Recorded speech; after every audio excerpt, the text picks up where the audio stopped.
The HOA tried to steal my farm. They forgot who controls their water. When I discovered that my HOA had secretly sold 1,700 acres of my family's farmland, I knew I had to fight back.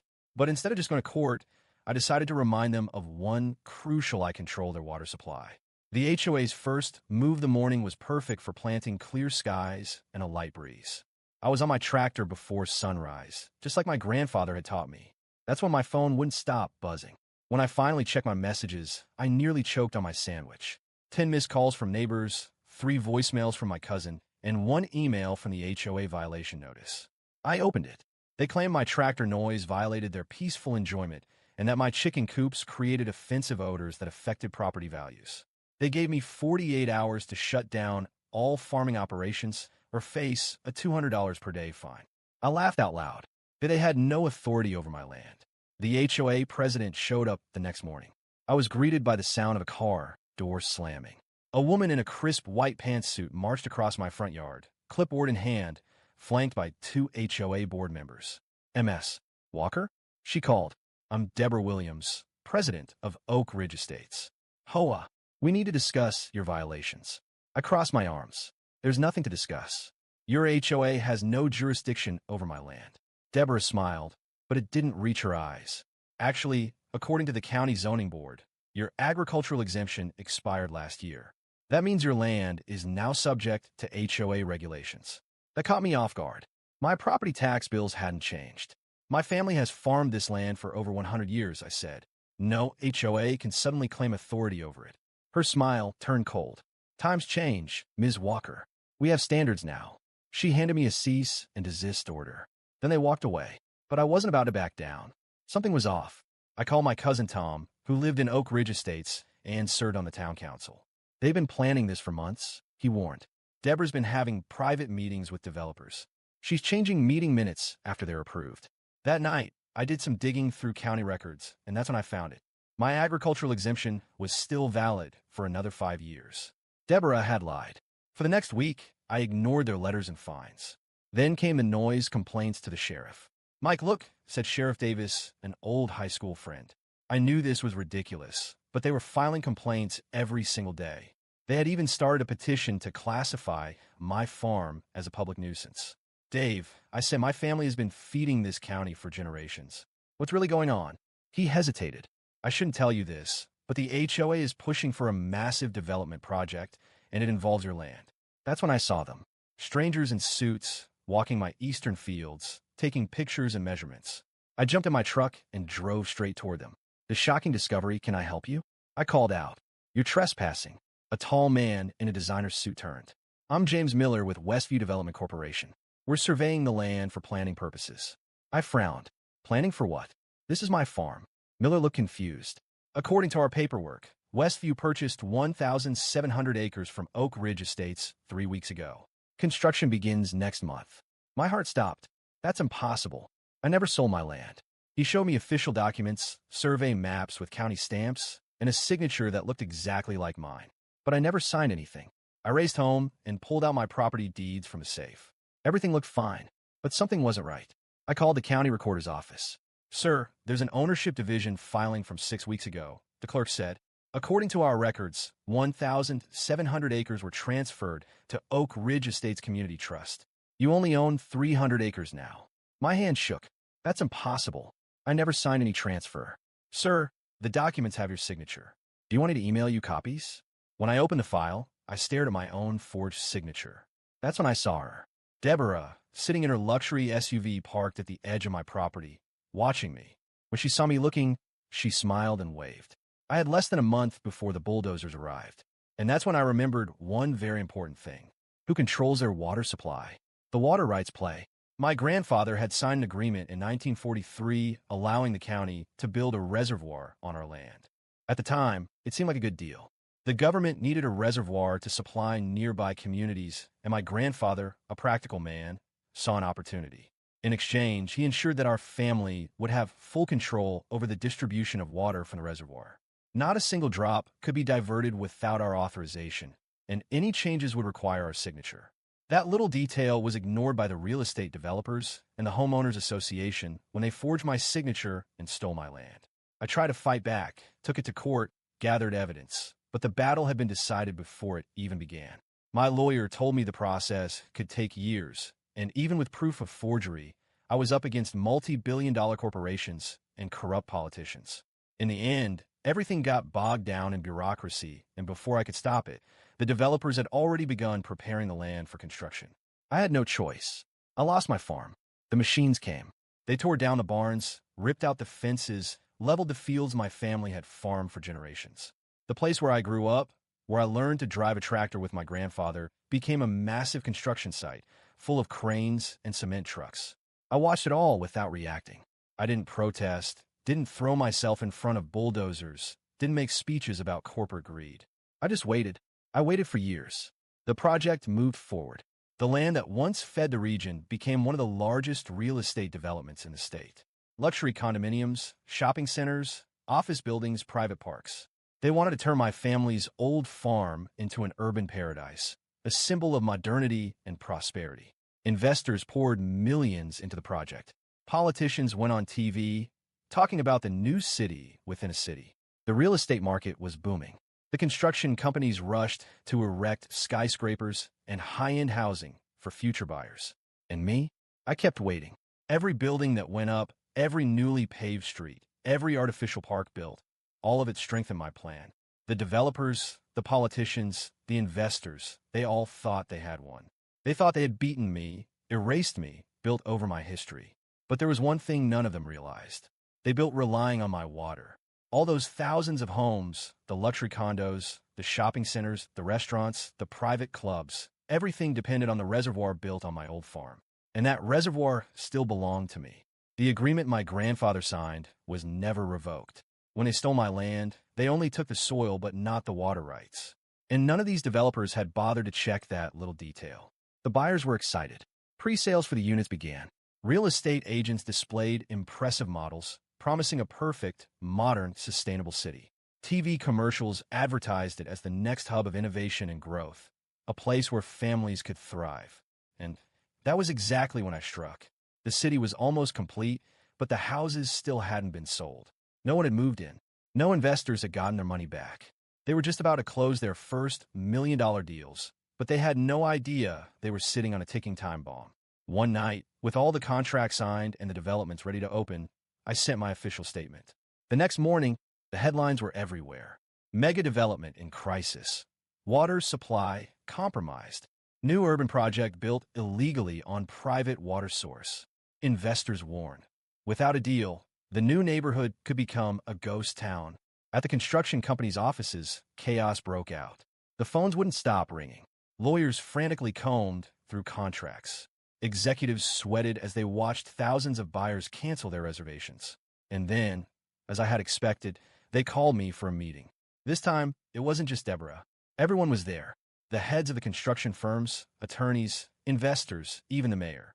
All of them sitting at the table, looking at me like I was the devil himself. A man in a tailored suit adjusted his tie and tried to stay calm. We can resolve this amicably. How much do you want to release the supply? I crossed my arms. I don't want money. The hint of relief some of them tried to show immediately vanished. Then what do you want? Another asked. I smiled slowly, letting them stew in their own panic for a moment before answering. I want everything back. Deborah, sitting in the corner, couldn't contain herself. This is absurd. You're bluffing.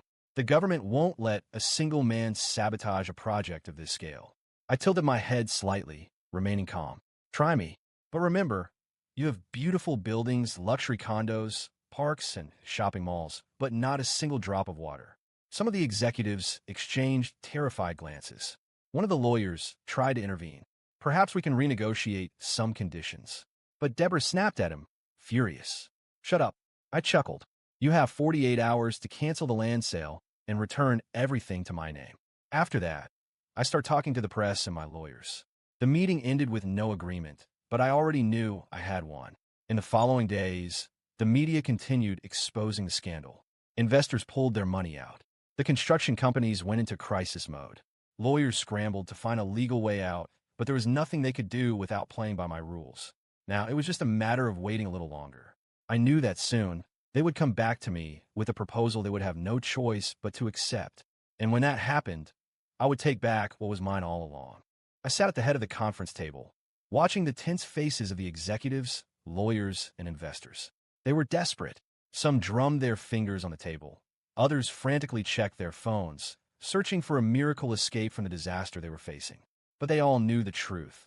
There was no solution without my approval. The silence stretched for long seconds until one of the suited men finally spoke. "We can resolve this amicably. What are your demands to restore the water supply?" I took a deep breath, savoring the moment. "I want everything back.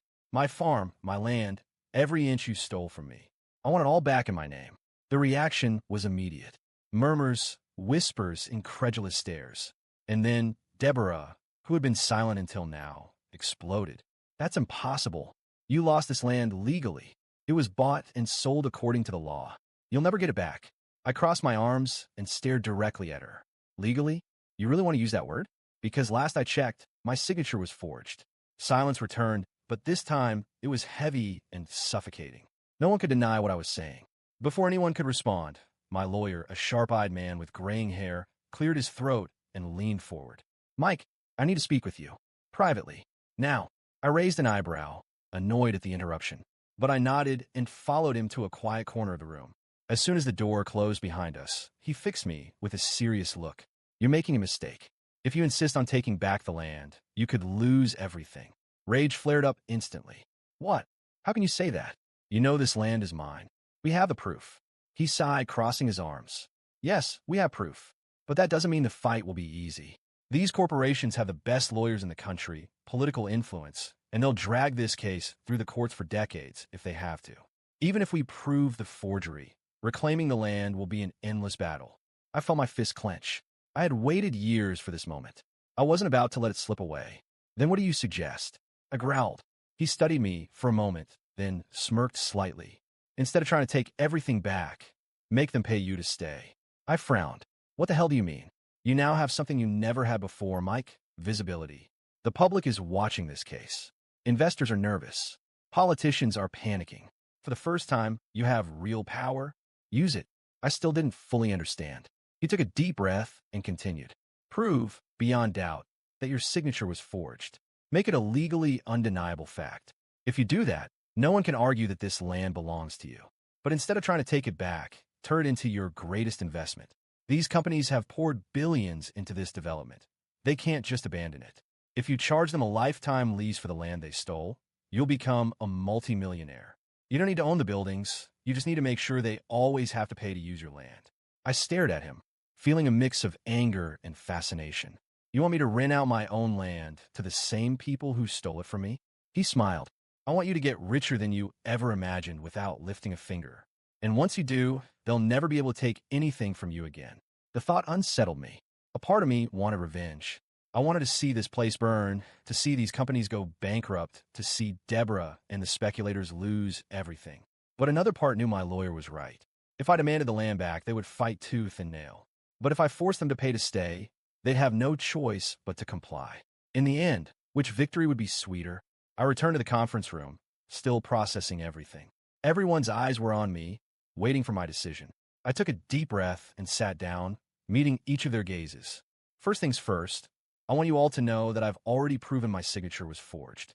If I take this to a judge, this case will drag out for years and your entire project will be shut down." I saw their faces tighten, but I'm not unreasonable. I know many families have invested here. I know billions have been poured into these buildings. So, I have a proposal. I clasped my hands together and smiled. "I don't want your companies. I don't want your buildings.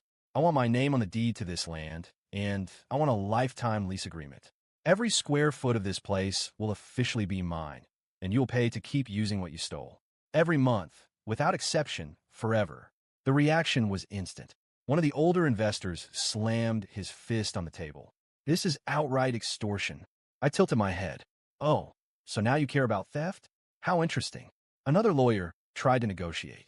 "We can't agree to a lifetime lease. We can offer a lump sum settlement to resolve this permanently." I shook my head. "I'm not asking. I'm telling you. If you refuse, by tomorrow morning, this case will be in court and your entire project will be ruled illegal. You all lose." Dead silence. Deborah was pale. She knew I had won.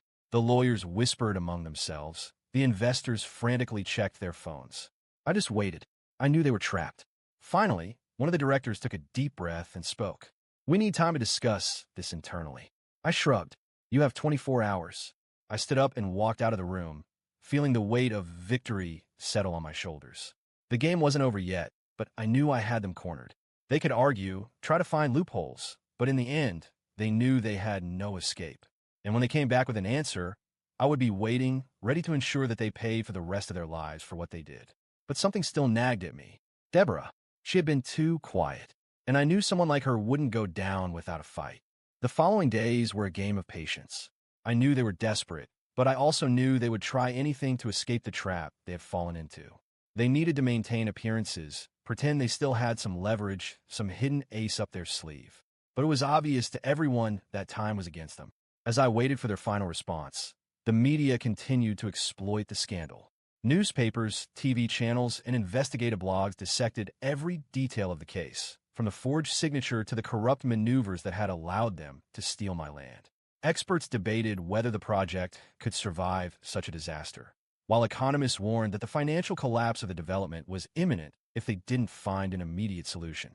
Then, after 24 hours of closed-door meetings, I received the call I had been expecting.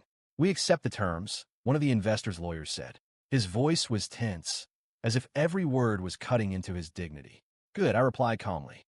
"We'll sign the contracts tomorrow." The next day, I walked into the conference room of one of the city's most luxurious office buildings. Everyone was there, executives from major corporations, top-tier lawyers, investors looking like they had swallowed something bitter, and, of course, Deborah. Her face was pale, her eyes filled with hate. She knew I had won, but she still couldn't accept it. The documents were already prepared. I reviewed them with my lawyer. Everything was there. The lifetime lease contract, the official recognition that the land was mine, and the terms for the water supply. "Just one more thing," I said as I read through the final clauses. "You'll also be paying for the water you use." A heavy silence filled the room. One of the lawyers frowned. "But you're already charging rent for the land. Isn't that enough?" I smiled and shut the folder with the contracts. You all knew perfectly well that this entire place depends on the reservoir's water. My grandfather signed a contract that gives my family complete control over its distribution. If you want to stay here, you'll pay for it too. The discomfort in the room was palpable. They couldn't refuse. They had no choice. Deborah clenched her teeth, her fists pressing against the table. "You're extorting us." I tilted my head, amused. "No, I'm just charging for what's mine. Unlike you, I don't need to forge documents to do it." They knew they had lost. The agreement was signed right then and there, and before I left, I shook hands with some of the investors who, despite their frustration, were trying to maintain their composure. Deborah, however, did not meet my eyes even once. The next day, I restored the water supply, but now under contract. Every drop that flowed into that development's pipelines made me a fortune. The project was saved, buyers came back, and the money flow skyrocketed. The first few months were just the beginning. My name was on every contract, every transaction involving that land had to go through me. The companies that had built there couldn't operate without paying me rent and for the water supply. It was like an eternal toll, a tribute ensuring that every month, millions flowed into my bank account. And then, finally, came the moment to prove the forged signature in court. With the scandal still fresh in the public's memory, taking the case to trial was easy. We had all the evidence, comparative documents, forensic analysis of the signatures, testimonies from notary office employees who confirmed they had never seen me sign anything in person. The judge didn't take long to issue a verdict. The signature was fake, and the land transfer had been illegal. That should have meant I could reclaim my land entirely and kick everyone out. But at that point, it wasn't even worth it anymore. By then, I was making more money than anyone in that room could ever imagine. Every month, millions were pouring into my account without me having to lift a single finger. If I took the land back, I'd have to manage everything, rebuild the infrastructure, and face new legal battles. But as things stood, I owned the ground under their feet, and they had no choice but to keep paying me. So instead of kicking them out, I raised the rent even higher. The court ruling gave me even more leverage in negotiations. Now that my legal ownership was official, I could renegotiate the contracts however I wanted. Some companies tried to protest, claiming the new terms were unfair. My lawyer simply smiled and replied, "If you don't want to pay, feel free to demolish everything and leave." No one left. Now, I was a multimillionaire without lifting a finger.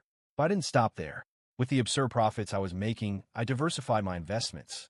I bought land in other regions, moved into real estate, funded modern agricultural projects.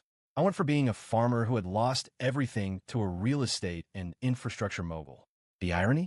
The same investors who once laughed at me were now trying to partner with me for new business deals. And what about Deborah? Her career was completely ruined. With the forged signature exposed, her name was permanently stained. It was discovered that she had not only forged my signature, but also altered meeting records to approve projects without public consultation.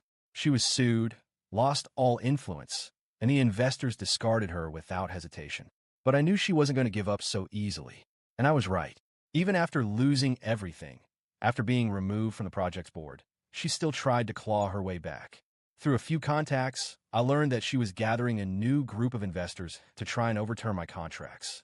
I knew she would attempt some dirty move, maybe even a new legal trick to try and free herself from the lifelong payments. But this time, I was ready for anything. Now, she was the one on the defensive, and I couldn't wait to see what her next move would be. It took years of battle. The day I signed that lifetime lease agreement was the beginning of my empire, but the war was far from over. What followed was a long game of patience, a silent war where, for the first time, I was in control. For years, the former homeowners association, the investors, and the politicians who had tried to crush me had to accept the new reality. I owned the land, and there was nothing they could do to change that. The first years were the toughest. Even though they had signed the contracts, they tried everything, looking for legal loopholes, attempting to renegotiate, even trying to intimidate me. They sued me repeatedly, but every case collapsed as soon as judges examined the documents. The law was on my side, and now, so was the power. The contracts were airtight, and every single building in that massive development owed me money, month after month without exception. It didn't matter if the economy tanked, if the real estate market crashed, if investors pulled out, they still had to pay me to keep their businesses running. That's how I built my family's fortune. Over time, the money from that land stopped being just a steady income and became a financial empire. I expanded my investments, bought more land, acquired companies, launched my own real estate ventures. We moved into technology, modern agriculture, and even urban infrastructure. Before long, the same investors who once tried to ruin me were now coming to me for funding for their projects. But what happened to those who tried to steal from me? The old homeowners association ceased to exist. The signature forgery scandal destroyed its reputation, and over time, the very same residents turned against those who had scammed them. They realized that they had been deceived just as much as I had. The money collected from fees and sales never benefited anyone except the speculators and corrupt officials who had been pulling the strings. The association's name became a joke, a symbol of failure and corruption. And the investors? Some accepted their losses and moved on, paying their rent each month without protest. Others tried to escape, to sell their developments, but no one wanted to buy properties locked into a permanent lease agreement. Some went bankrupt. Others simply resigned themselves to the fact that no matter what they did, I would always be making money at their expense. And Deborah? She was by far the one who fought the hardest to survive. Even after being exposed as the mastermind behind the fraud, she refused to disappear. She tried to break into new industries, sought out investors, even attempted to start her own real estate consulting firm. But no one trusted her. No serious investor wanted her name attached to a project. The scam she tried to pull on me ruined her reputation forever. At first, she struggled to stay relevant, showing up at industry events, pretending she still had influence.